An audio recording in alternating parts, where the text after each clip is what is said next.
शिक्षकों रही आउ एक खुशी खबर जो शिक्षक दंपति माने भिन्न भिन्न जगह कार्यरत अच्छा से रही बड़ खुशी खबर कारण एभली दंपति माने निजर स्वामी जो स्थान में अच्छा से जगह को स्त्री किंबा स्त्री जो जगह अच्छा से जगह को स्वामी ट्रांसफर हेबा नहीं जो आवेदन करते नहीं गणशिक्षा विभाग तरफ एक भल खुशी खबर आसी एवं यही खुशी खबरटी अनुसार एका थरके 660 जन शिक्षकों को बदली होइछि एवं राज्य सरकार स्कूल एवं गणशिक्षा विभाग अधीन प्राय 660 जन शिक्षकों को बदली करा जाइछि।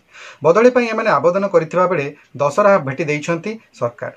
एही शिक्षक माने निजर पत्नी किंबा पति कार्यरत थिबा जिला गुडी को बदली पई आवेदन करथिले किंतु एथिपाई सरकार किसी शर्त रखिछन्ति एवं एही शिक्षक माने जेउ जिला को बदली होइछन्ति सेठारे कार्य जोग देबा परे संपृक्त जिले में निजर क्याडर थार सबुठ कनिष्ठ भाव में कार्य करेंगे।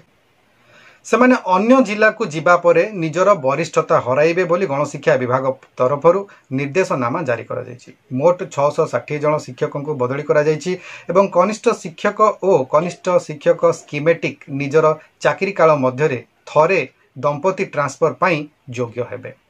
जदि कौनसी कनिष्ठ शिक्षक स्कीमेटिक कर बदली होइथिबो ताहेले से प्राथमिक शिक्षक भाव में लेवल 5 कैडर रे नियमित शिक्षक हेबा परे सही बदली संक्रांत तथ्य पाई सर्विस बुक रे उल्लेख करिवे किंतु एथिपाई टीएडीए मिलिबो नाही।